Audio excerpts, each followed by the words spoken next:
बंगाल यह सिर्फ एक राज्य का नाम नहीं है, यह एक एहसास है। दुर्गा पूजा के पंडालों में गूंजती शंख ध्वनि, काली घाट की गलियों में फैले अगरबत्ती और फूलों की खुशबू, फुटबॉल के मैदानों में गूंजती जयकार, और हाँ, रसगुल्ले की वह घास जो जुबान पर चढ़ती है, मन में बस जाती। यह एक ऐसी धरती है जो अपनी संस्कृति, कला और ज्ञान के लिए जानी जाती है। लेकिन आज इस मीठी छवि के पीछे एक गहरे रहस्य की परतें खोलने जा रहा हूँ।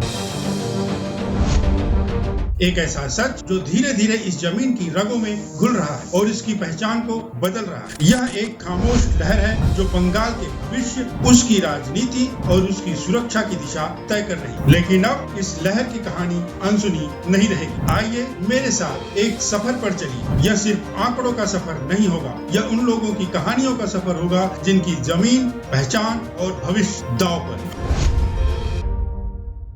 भारत और बांग्लादेश के बीच 4096 किलोमीटर लंबी सीमा है। लेकिन क्या आप जानते हैं, इसमें से 2216 किलोमीटर यानी आधे से ज्यादा अकेले पश्चिम बंगाल से होकर गुजरती है। अगर आप नक्शा खोलकर देखें तो एक चौंकाने वाला सच सामने आता है। कूच बिहार, जलपाईगुड़ी, सिलीगुड़ी, दिनाजपुर, मालदा, नदिया, 24 परगना और मुर्शिदाबाद, ये सिर्फ जिले नहीं, यह हमारे देश की सबसे नाजुक और संवेदनशील सीमा के हिस्से हैं। ये वो इलाके हैं जहां देश की सुरक्षा हर पल दांव पर लगती है। विशेषज्ञों का कहना है कि इन इलाकाबादी की वृद्धि प्राकृतिक नहीं है, इसमें कुछ और है, कुछ ऐसा जो खुली आंखों से दिखाई नहीं देता, लेकिन आंकड़ों में साफ 2025 आ चुका है। इन जिलों में आज क्या स्थिति होगी, इसका अंदाजा लगाना मुश्किल नहीं है। यह सिर्फ 2 जिले नहीं है, एक बड़ी तस्वीर का हिस्सा है, और इस तस्वीर का सबसे बड़ा ब्रश है घुसपैठ।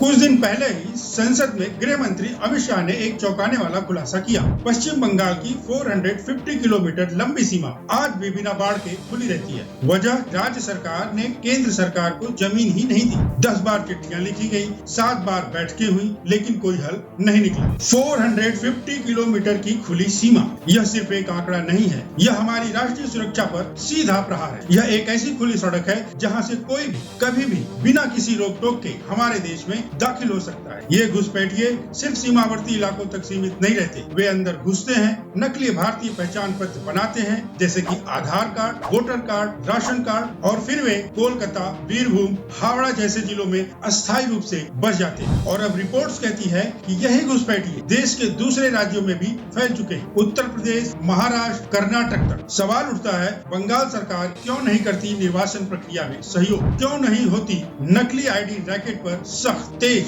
और लगातार कार्रवाई? क्या यह चूक है या कोई सोची समझी रणनीति? बात करते हैं थोड़ी राजनीति। जनसंख्या में हो रहे बदलाव सीधे सीधे चुनावी समीकरण को प्रभावित कर रहे हैं। 2011 से 2024 के बीच पश्चिम बंगाल में 1.98 करोड़ मतदाता जुड़ चुके हैं, और अगर आप 2004 से 2024 के वर्षों की बात करें तो ये संख्या 2.86 करोड़ तक जा पहुंची। सोचिए, 1951 से 1991 यानी 40 साल में जितने मतदाता बढ़े थे, उतने ही पिछले सिर्फ 20 सालों में बढ़ चुके। सवाल ये है, ये मतदाता अंतर साफ है, ये अंतर क्यों हुआ? ये अंतर है बांग्लादेशी घुसपैठियों के। अब ऐसा नहीं है ये बांग्लादेशी घुसपैठियों से सिर्फ उन इलाकों को ही खतरा है, यह बात सिर्फ सीमावर्ती जिलों तक सीमित नहीं है। अगर हम बात करें भारत की रेड लाइन यानी सिलीगुड़ी कॉरिडोर, जिसे चिकन नेक भी कहा जाता है, सिर्फ एक 22 किलोमीटर चौड़ी पट्टी है जो भारत के मुख्य भूभाग पूरे पूर्वोत्तर राज्यों से जोड़ती है। कल्पना कीजिए, अगर इस नेक पर दबाव बढ़ जाए, अगर यह जमीन अस्थिर हो जाए, तो देश का नॉर्थ ईस्ट भारत से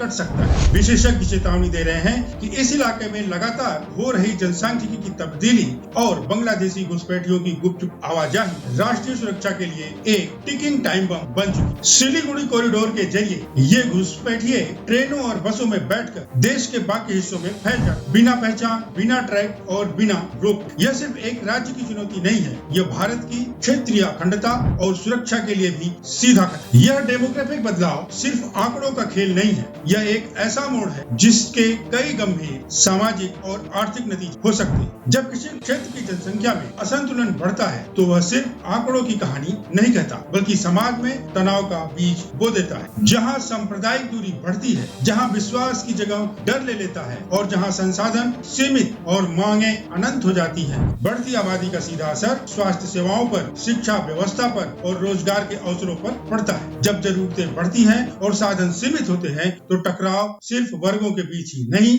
समुदायों के बीच भी होने लगता है। आज मुर्शिदाबाद जैसे जिलों से हिंदू परिवारों के पलायन की खबरें आ रही हैं और विशेषज्ञ खुलकर कह रहे हैं यह पलायन दशकों से हो रही घुसपैठ का सीधा नतीजा है। यह घुसपैठ सिर्फ एक राजनीतिक मुद्दा नहीं, यह एक मानवीय संकट है। बंगाल की बढ़ती जनसांख्यिकी एक ऐसी पहेली है जिसे अब समझना और सुलझाना जरूरी है, क्योंकि यह सिर्फ आंकड़ों का खेल नहीं, यह बंगाल की पहचान, उसकी सुरक्षा और उसके भविष्य का सवाल है। रसगुल्ले की मिठास अपनी जगह है, लेकिन क्या हम उस कड़वे रहस्य को नजरअंदाज करते रहेंगे जो धीरे धीरे इस जमीन की पहचान को बदल रहा है? क्या हम वाकई तैयार हैं उस भविष्य के लिए जो अब दरवाजे पर दस्तक दे रहा है? अगर आज सवाल नहीं पूछे गए तो शायद कल जवाब देने वाला कोई न बचे। आपकी क्या राय है? अपनी राय कमेंट में अवश्य बताएं। वीडियो पसंद आई हो तो लाइक करें और शेयर करें। अभी तक हमारा चैनल सब्सक्राइब नहीं किया है तो सब्सक्राइब करें। आपको आपका कीमती समय देने के लिए धन्यवाद।